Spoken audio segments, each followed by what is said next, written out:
Okay, so yeah, thanks, Carolyn, for joining tonight to be interviewed for the Badass Women's Wednesday series. Appreciate you taking the time. I feel honored to be called a badass. Well, you are. That's for sure. Yeah. Yeah, so we should jump right into it here. So yeah, you wanted to entitle tonight's talk, Age is Just a Number. So why age is just a number? Like, why did you want to do that? Well, it's interesting because we just had an exec meeting last week or the week before, and the comment was that we have this explosion in the new members of the club in the over 50 demographic, which is a new thing for the Spin Sisters. So personally, I'm super excited about it. My birthday was yesterday and I turned 60, so I welcome all seniors to the club. It's an honor to be in this category. Nice. Happy birthday. It's pretty cool that's a kind of a growth area for Spin Sisters. Nobody saw that coming. Yeah. Are you kidding me? You're not 60, really? I'm sorry. This is Michelle. Sorry, I'm shocked you're telling me you're 60. So, okay. You don't look it. Thank you. Yeah, you look amazing. What did you do for your birthday, Carolyn? Oh, I went biking. My daughter came into town and we did road riding. Awesome. Tried to get away from the people, so it was awesome. Nice. No, that's awesome. Good way to celebrate. Yeah, celebrate on my bike is the best way. Yeah, totally. Okay, so next question here. When did you start biking? Well, so I have a series of photos of me on a bike as a kid. Obviously, I think my dad must have really thought that biking and I got along just famously. So the first picture is when I'm 4 and I'm on a bike. That's obviously my sister's old bike. That was my first hand-me-down. And I am just grinning from ear to ear, and you cannot wipe the grin off my ear for my new bike. And then every picture after that on a bike, I'm just so happy and so excited to be on my bike. So that's awesome. I think it was pretty well when I was 4. Wow. That's pretty little. Yeah, that is pretty little. Nice. Okay, and did your family bike as well? Well, I was very lucky. As we all know, you cannot pick your family, but I happened to be born into a family that took every opportunity that they possibly can to get outdoors. Nice. And my dad really was keen on cycling, and it wasn't that common. Like, I was born in 1960. It certainly wasn't anything like it is today for people to be out riding, but we did a ton of riding. When I was 14, my dad and I trained all year, and with a goal, we were going to ride Calgary to Waterton. Now, I have no idea how my dad came up with the concept of riding to Waterton, but if you've ever driven to Waterton, it's the worst idea ever. There is never a minute that there is not big winds on the highway. It's scenery, 10 out of 10. Riding, it's not a busy road. Back then it was lovely, but holy Dinah for the number. That's the extra effort there. Wind. Yeah, minutes without wind was virtually 0. Yeah, fair enough. And did you grow up in Calgary? I grew up in Calgary, yeah. That's awesome. Yeah. Very lucky. Very lucky. Okay, who was your bike inspiration growing up? It really was my dad, and really until my dad just passed away last month, and he's been my bike. I'm sorry to hear that. Thank you. He was my bike inspiration and has been my whole life. When he turned 80, he's a great record keeper, and when he turned 80, he biked 2,000 kilometers outdoor. In addition to, he walked over 250 kilometers, but cycled outdoors 2,000 kilometers. So I said earlier, you can't pick your family. Well, wow. He picked his friends, and he had this bike gang. Wow. And it was interesting. It was a largely European, and maybe they just grew up in that culture of life revolved around a bicycle. A Dutch couple, a Brit, a Swiss, and there was a couple of Canadians in there as well. So his deal was, it was very social. They organized their rides 3 times a week. They went as a group, mm-hmm. And you had to go somewhere and either have a coffee or a beer on the ride. So if that's not inspiring for everybody, regardless of your age, you know what, you guys are uninspirable then. And he probably is the only 80-year-old that had to have a full drivetrain replacement because he wore his bike out. That's amazing. That's amazing. Yeah, he's unreal. Yes, that is very inspirational. Yeah. Wow. Okay, and what keeps you riding, Carolyn? Well, I would say that wherever I was in my life, a bike was always a part of me. And sometimes in life, things get in the way. So as a kid, I got to bike everywhere as a kid because it was kind of what you did. We roamed the neighborhood with, you pick your friends who has a bike, and we just roamed the neighborhood on our bikes. And then I married a guy who really wasn't a biker, had never done a big trip, and we were early in the dating, and I said, hey, what do you think about riding to Vancouver for Expo 86? So he said, yeah, sure, let's do that. From Calgary. From Calgary. Holy. So we did some training. We rode Old Banff Coach Road a few times, and I maybe rode a little more than him. And we set off on our trip. We were gonna take 10 days to ride out there, and we hit Lac des Arcs. Sorry, Felix, chill out. Sorry. So day one of our ride, he bonks at Lac des Arcs. So I'm looking at it and I'm going, okay, so I can either encourage him and say, it's okay, you can do it, and we'll make this work, or I can tell him, you might as well cross the road and hitchhike home, throw your bike in the lake.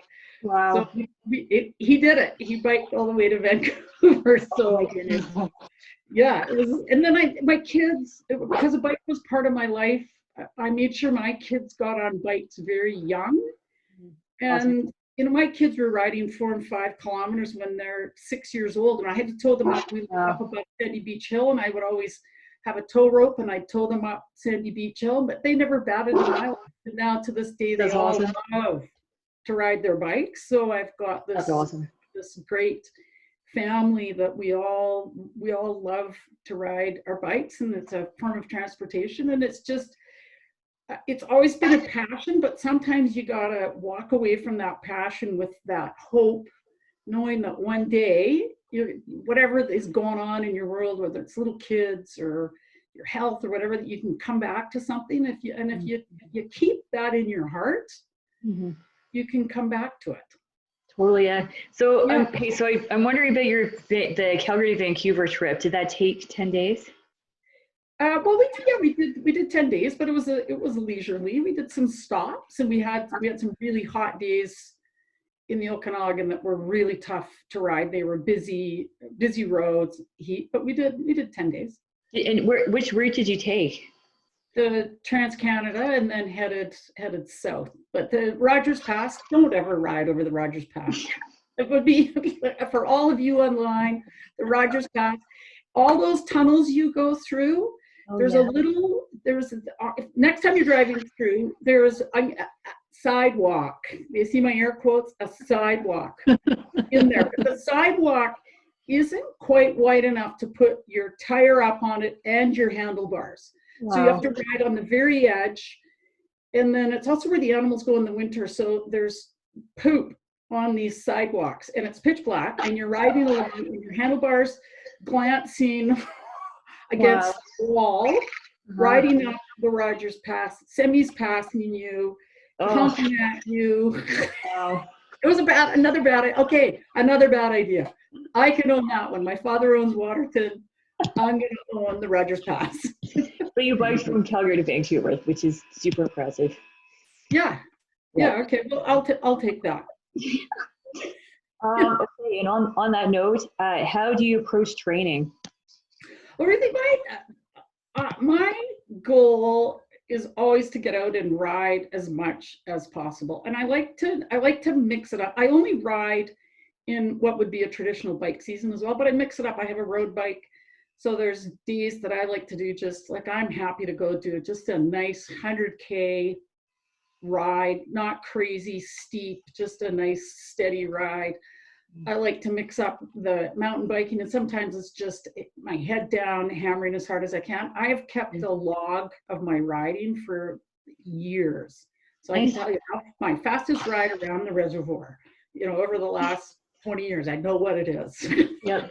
I can tell you my fastest on Merlin, et cetera. So I do keep a log, and I have this competitive spirit in me, but I do believe there's nothing that beats hours in a saddle for conditioning.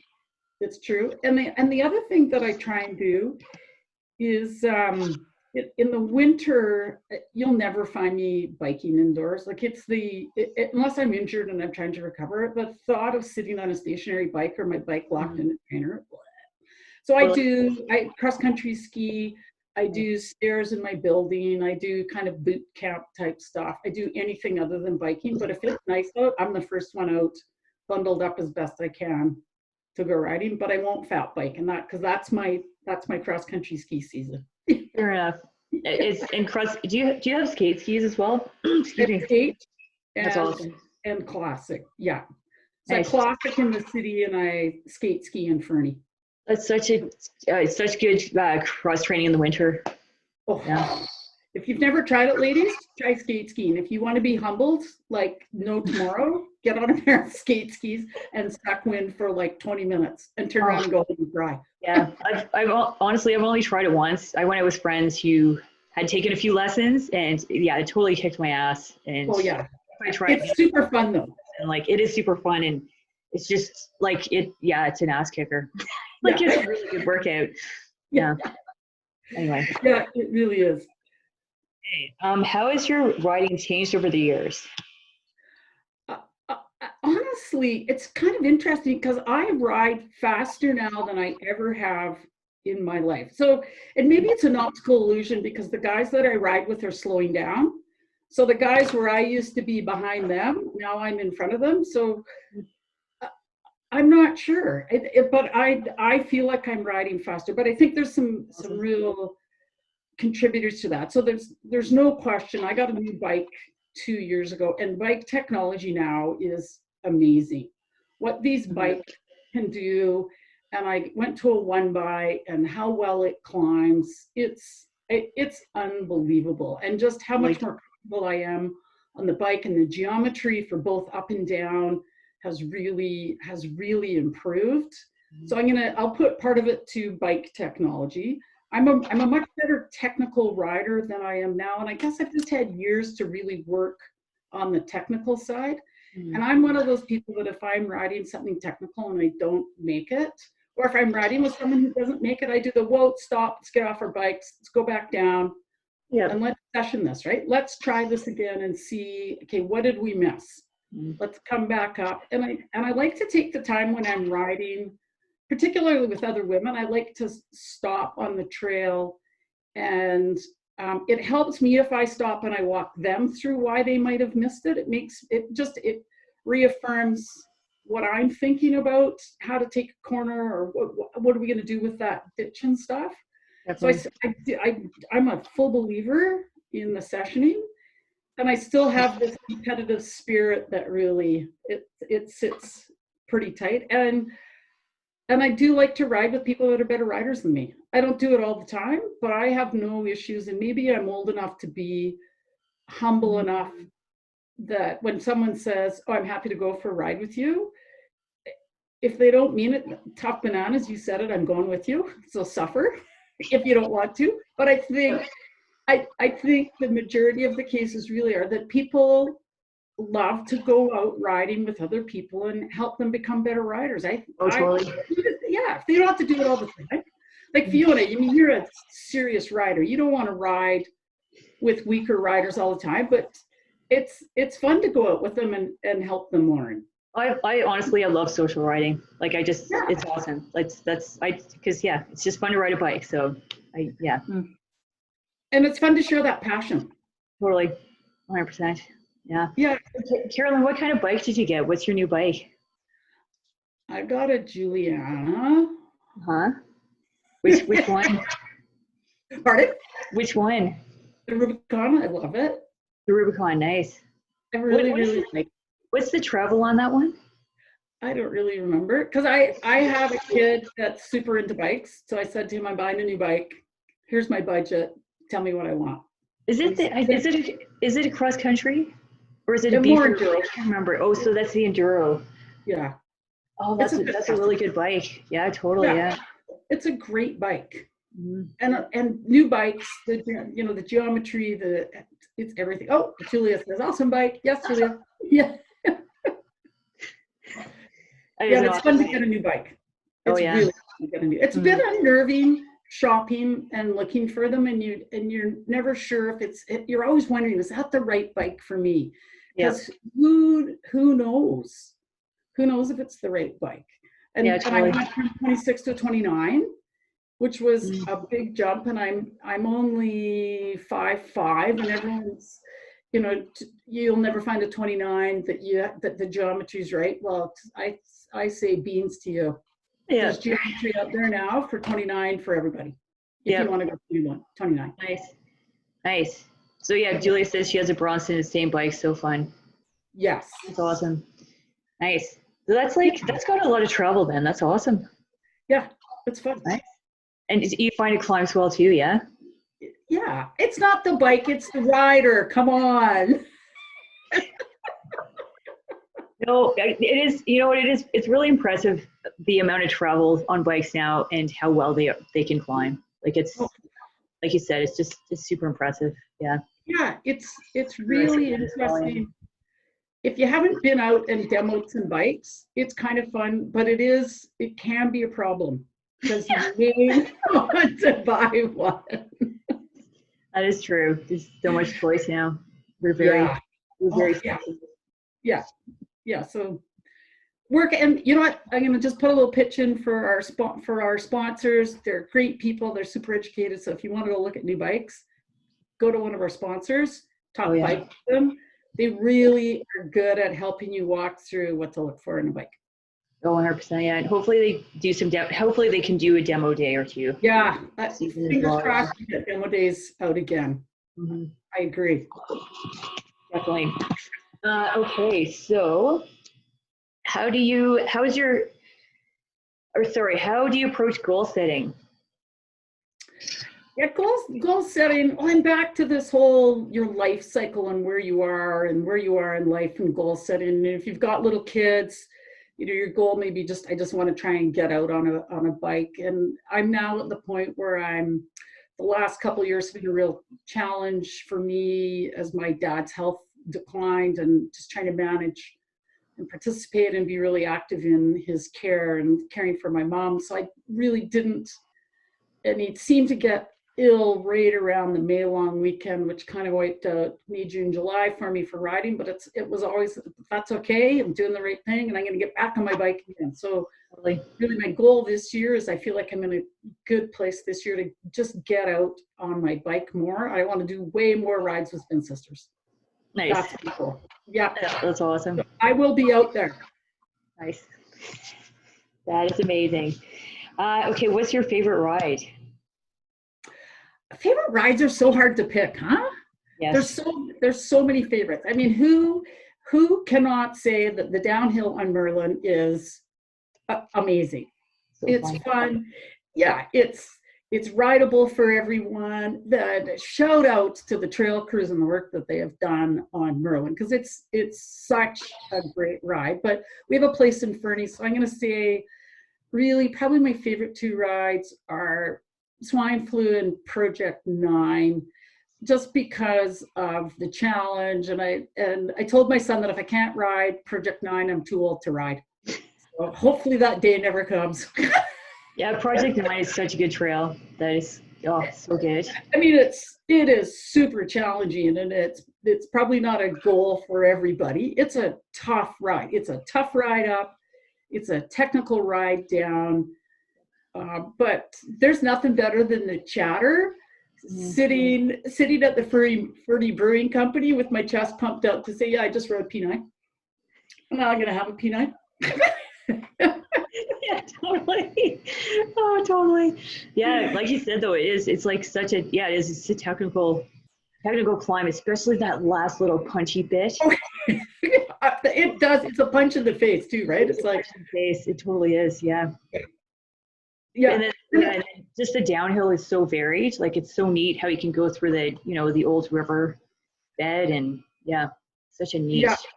Yeah. Have I done the Trail to Ale is the question.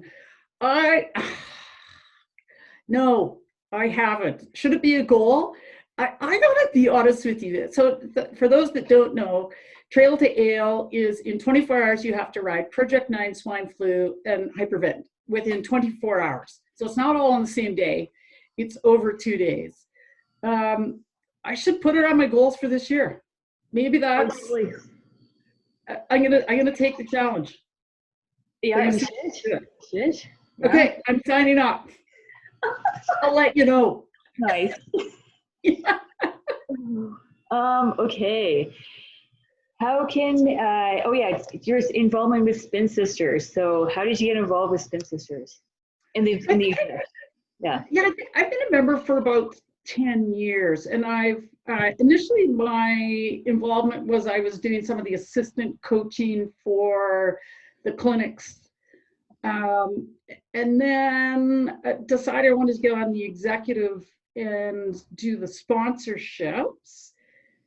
And the reason my background is sales, and I felt like maybe we hadn't done as much for our sponsors as we could have, and it was more us wanting stuff from them, and we didn't put enough focus in on what we bring to our sponsors as 500 women that ride bikes. Yep, totally. So I feel like we've been able to change that conversation, and they are so grateful for what we have done, and they're so keen on that direct contact with all of you guys sitting out on this call. They love to talk to people, and they love to do the sessions with us, and so it seemed like a natural fit for me to say, okay, let's do some sales work together with them.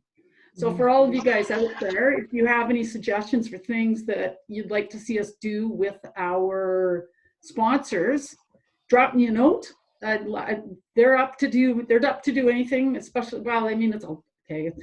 Aside from COVID, let's all put that aside. We weren't even going to mention it.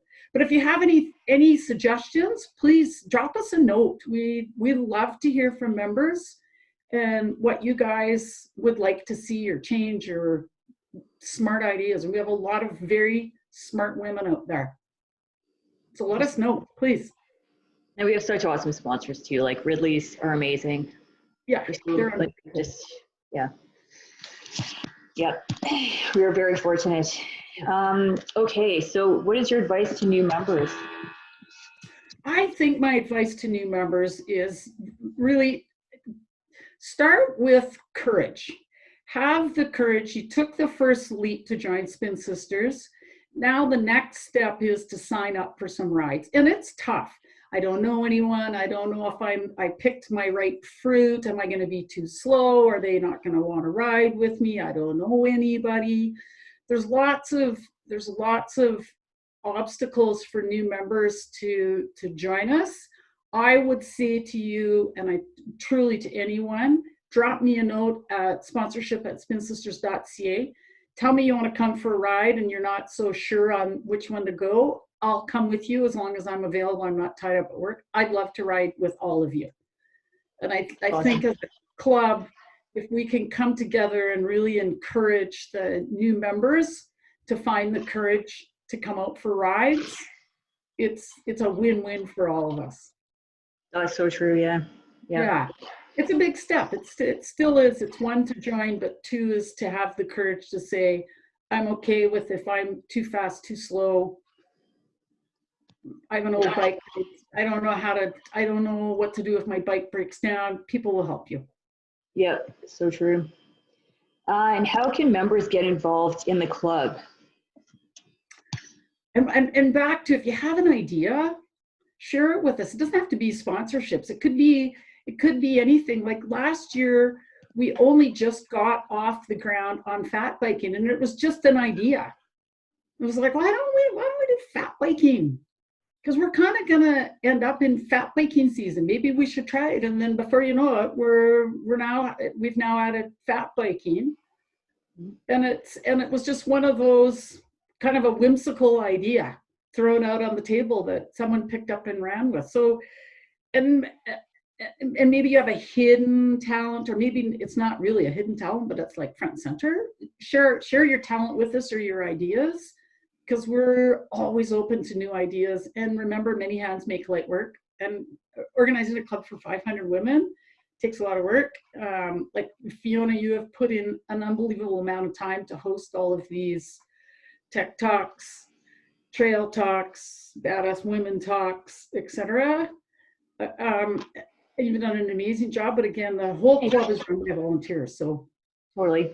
the more the merrier. Definitely. And any last final comments? Well, welcome to all the Spin Sisters, and I'm confident we're all going to get out for a ride soon. And I'd love to go out for a ride with anyone. So just drop me a note and let me know when you're going, and I'd love to go for a ride. And if you want to session stuff, even better. That's awesome. That's and if amazing. you want to do a seniors ride, I'm really down to do a seniors ride too. Nice. That's awesome. It doesn't have to be exclusive. Sorry, say that again. It doesn't have to be exclusive. You don't have to produce ID. Yeah. Nice. Well, thank you so much, Carolyn, for taking the time. Thanks everyone for joining us. You're awesome. So yeah, very inspirational discussion and great tips and ways to get involved in the club and out for riding and everything else. So we really appreciate it. Hope to see everyone real soon. Yeah, totally. Yeah. Thanks a lot, Carolyn. Thanks everyone. Have a good night. Yeah. Have a good night. See you soon. Bye. Bye.